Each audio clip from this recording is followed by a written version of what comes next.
안녕하세요. 한목나 99일 레위기 9장을 통하여서 하나님께 주시는 지혜와 지식으로 말씀이 깨달아지고 깨달아진 그 말씀을 가지고 삶을 사는 저와 여러분 되기를 간절히 소망합니다. 오늘의 단어는 위임시 그리고 영광입니다. 9장은 앞장인 8장의 그 7일 동안 위임식의 결과로서 드디어 아론과 그의 아들들의 사역이 시작되는 것을 어, 알려주고 있는 지금 장이 바로 9장입니다. 아론은 먼저 자기 자신을 위해 속죄제와 그리고 번제를 드리고 이어서 이스라엘 백성을 위해서 속죄제, 번제, 화목제, 소제를 드리게 됩니다. 지금 보면 알겠지만은 속건제인 배상제가 빠지고 세를 제외하고는 1장에서 7장까지 즉 5대 제사에 속한 제사와 제물을 다 포함하고 있습니다. 빠진 게 뭐라고요? 속건제와 또한 세는 제외됐지만은 그래서 이 9장의 첫 사역을 통하여서 아론과 그의 아들들에게 하나님께서 다양한 제사들을 경험하게 하고 또한 다양하게 그 제물들을 만져볼 수 있는 또한 실전을 쌓을 수 있는 기회를 제공해 주고 있다라는 것입니다. 또한 9장에서는 앞서 단어에서 말씀드렸던 것처럼 영광, 즉 여호와의 영광이라는 주제가 아주 두드러지게 잘 나타납니다. 4절, 6절에서는 두 번에 걸쳐서 모세는 이날 여호와께서 이스라엘 백성들에게 나타나실 것임을 강조하고 있습니다. 4절, 6절입니다. 또 화목제를 위하여 여호와께서 드릴 수소와 숫양을 가져오고 또 기름 섞은 소제물을 가져오라 하라. 오늘 여호와께서 너희에게 나타나실 것임이니라 하매 6절입니다.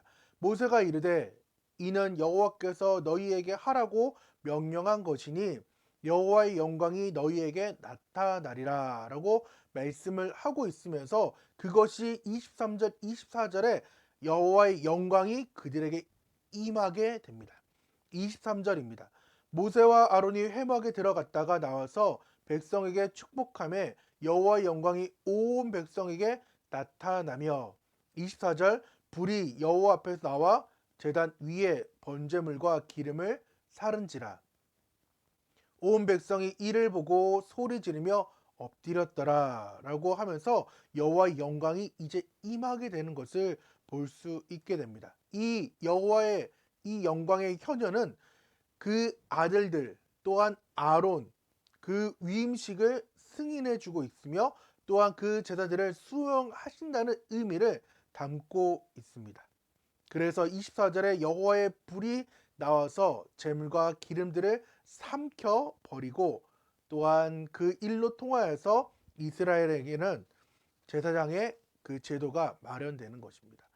여기서 축복할 것은 수송아지입니다. 속건제에서 아일이라는 양에 대해서 함께 말씀을 드리면서 전문 용어다라고 말씀드렸던 것처럼 이 수송아지 에겔이 젊은 소가 지금 오늘 9장에 나와 있습니다.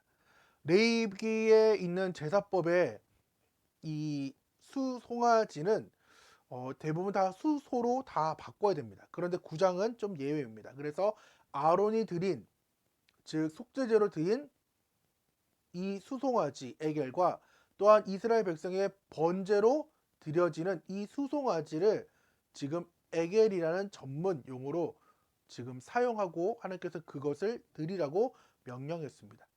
여러 가지 이유들이 있겠지만은 가장 타당하게 보는 것은 이것은 아마 아론과 이스라엘 백성들이 가장 큰 죄를 지었을 때 하나님께서 그것에 대해 극복의 차원 또한 하나님께서 은혜의 마련으로 지금 에겔이라는 젊은 수송아지를 드리라는 거예요. 이것이 어디에 나타나 있느냐? 출애굽기 32장에 금송아지 사건을 통하여서 하나님께서는 죄책감에 그리고 또한 여러 가지 상황에 짓눌려 있는 그 아론과 또 이스라엘 백성들에게 은혜를 주고 있다라는 것입니다.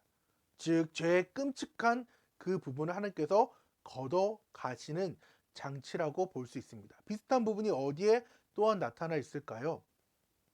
베드로 그 베드로의 세 번의 부인을 통하여서 하나님께서는 거의 비슷한 약간의 그 모형을 해 주시고, 또한 그 이미지를 만들어 주시면서 네가 나를 사랑하느냐에 대한 세 번의 물음을 통하여서 베드로가 힘들어했던 부분들을 하나님께서는 용서해 주시고, 또한 예수께서 또 은혜 주심을 우리는 볼 수 있었던 것처럼, 아론과 이스라엘 백성들이 에게를 드림으로 이 부분들을 하나님께서 어떻게 했다고요? 은혜로서 덮어 주시는, 그러한 하나님은 섬세하고 자상하신 분이라는 거예요. 두 번째는 7일 동안 아론은 속죄제를 매일 드렸습니다. 근데 또 8일째 드리는 오늘 왜 또 드려야 되는지에 대한 궁금증을 가지고 있을 거예요. 왜냐하면은 여호와의 나타나심이 아까 4절에서 6절에서 나타났다라고 말씀을 드렸어요. 그러니까 하나님은 절대적으로 거룩하신 분이에요. 또 그 거룩하심 때문에 절대적으로 위험하신 분이라는 거예요. 하나님께 내가 거룩하니 너희도 거룩하라고 말씀하시면서 이 거룩에 대한 장치를 계속해서 마련해 주고 있는 상황이라는 거죠. 그렇기 때문에 사람은 완벽하게 죄를 해결할 수가 없어요. 그 죄를 해결할 수 있는 유일한 분이 바로 예수님이세요. 예수님께서는 마태복음 5장 27, 28절 산상수훈에서 율법을 강화시켰는데, 또 간음하지 말라 하였던 것을 너희가 들었으나 28절에 나는 너희에게 이르노니 음욕을 품고 여자를 보는 자마다 마음에서 이미 간음했다라고 말씀을 하고 있어요. 율법은 촘촘하지가 않아요. 하지만 예수님의 그 법의 산상수훈은 율법을 완전하게 촘촘하게 지금 해 놓았어요. 그러니까 나는 외적으로 드러나지 않는 간음이지만은 예수님의 그 말씀은 내가 음욕을 품고 여자를 바라보는 것만으로도 간음했다라고 말씀을 하고 있다고요. 그러니까 사람이 완벽할 수가 없다고요. 그러니까 아론은 지금 속죄제를 드림으로써 하나님께 더 한 걸음 지금 나아간다는 것입니다. 온전한 속죄의 제물은 어린 양 대신 예수 그리스도밖에 없음을 우리는 알고 그것에 감사할 줄 알아야 돼요. 마지막 세 번째는 하나님의 영광입니다. 하나님의 영광은 어떻게 임했냐면은 아론이 회막에서 나와서 이스라엘 백성을 축복할 때 하나님의 영광이 임했다는 것입니다. 아론은 모든 제사를 마치고 마지막으로 두 손을 들어 이스라엘 백성들에게 축복하고 내려왔습니다. 아론이 이처럼 축복할 수 있었던 것은 하나님께서 제사장 된 아론에게 복을 허락하셨기 때문입니다. 신명기 21장 5절에는 레위 자손 제사장들도 그리로 갈지니 그들은 내 하나님 여호와께서 택하사 자기를 섬기게 하시며 또 여호와의 이름으로 축복하게 하신 자라. 모든 소송과 모든 투쟁이 그들의 말대로 판결될 것이니라 라고 말씀을 하고 있어요.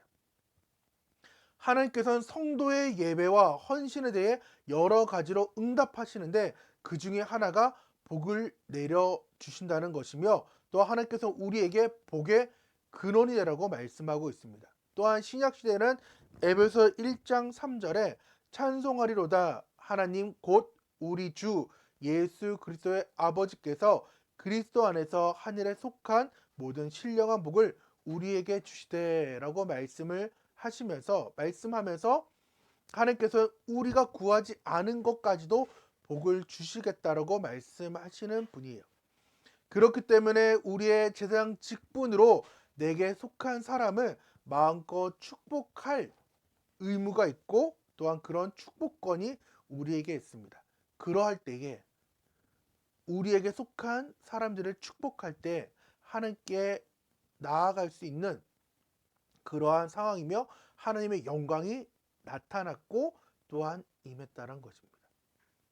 이어서 제사 과정의 절정이라고 할 수 있는 그 불이 여호와께로부터 나와서 단과 번제물과 기름을 살랐습니다. 하나님께서는 성도의 예배에 성령을 보내주시고 그들의 기도, 즉 예배자의 기도와 찬양과 예배를 받았음을 확인해 주고 있는 것입니다. 확인받은 우리는 침묵해야 될까요? 안 되겠죠? 우리는 이스라엘 백성처럼 환호성을 지르고 엎드려야 됩니다. 여호와의 불이 제단에 태우는 것을 보고 이스라엘 백성들은 기쁨의 탄성과 더불어 경외의 표시로 납작 엎드렸습니다. 이스라엘 백성의 이 두 가지 반응은 하나님과의 교제 속에서 하나님의 백성이 가져야 할 두 가지의 측면이라는 거예요. 9장 24절입니다. 불이 여호와 앞에서 나와 제단 위에 번제물과 기름을 사른지라 온 백성이 이를 보고 소리를 지르며 엎드렸더라. 하나님과의 교제는 경외함이 있어야 하고 또한 기쁨도 있어야 됩니다. 히브리서 12장 28절을 읽어보도록 하겠습니다. 그러므로 우리가 흔들리지 않는 나라를 받았은즉 은혜를 받자 이로 말미암아 경건함과 두려움으로 하나님을 기쁘시게 섬길지니. 경건함과 기쁨, 이 두 가지가 아름답게 조화를 이루는 것이 참된 그리스도인이 갖춰야 할 모습입니다. 하나님에 대한 맹목적인 경외만 있는 것은 감정이 메마를 수 있으며, 또한 기쁨만 있는 신앙은 본질을 잃고 때로는 경박스럽게 그 신앙이 나아갈 수 있습니다. 경외와 기쁨, 이 두 가지의 조화, 즉 진정한 신앙인의 자세라는 것을 우리가 기억하고, 또한 하나님께 환호성과 경외로 우리가 소망을 가지고 나아가기를 원합니다. 나눔을 정리하면 첫 번째로 하나님은 섬세하신 분이라는 것입니다. 그래서 하나님께 내 삶의 아픈 부분들을 어루어 만져주시고 가슴속에 사무치도록 감격스러운 방법으로 치료를 해주십니다.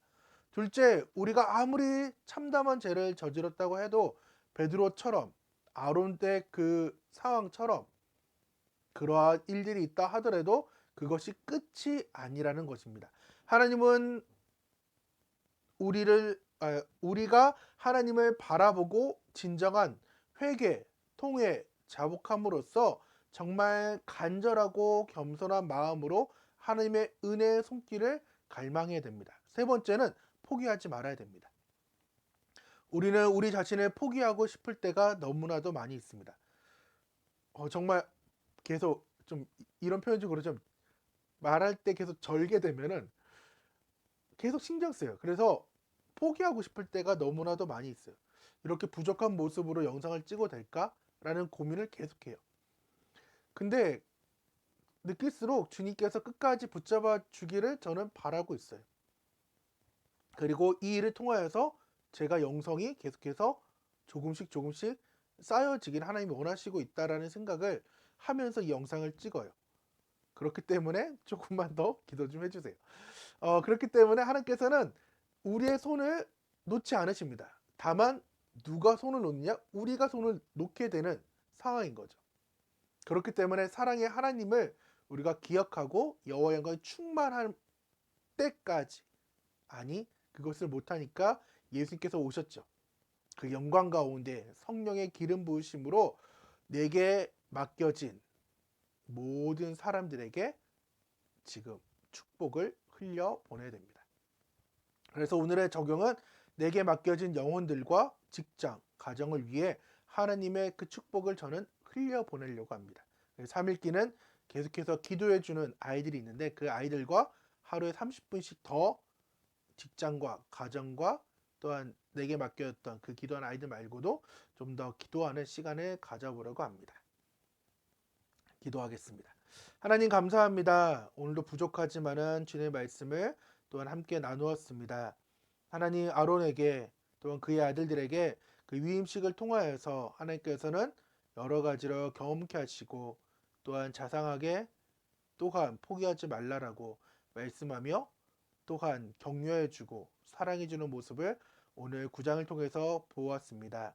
하나님, 나에게 여러 가지 일들이 있을 때에 하나님께서 붙잡아 주시고 나를 사랑해주고 나를 세밀하게 토닥여주는 그 따스한 하나님을 오늘도 경험할 수 있도록 도와주셔서 주님께서 함께 하실 걸 믿사며 예수님의 이름으로 기도드립니다. 아멘. 오늘 하루도 그리고 일주일의 삶도 승리하시고 다 같이 안녕. 감사합니다.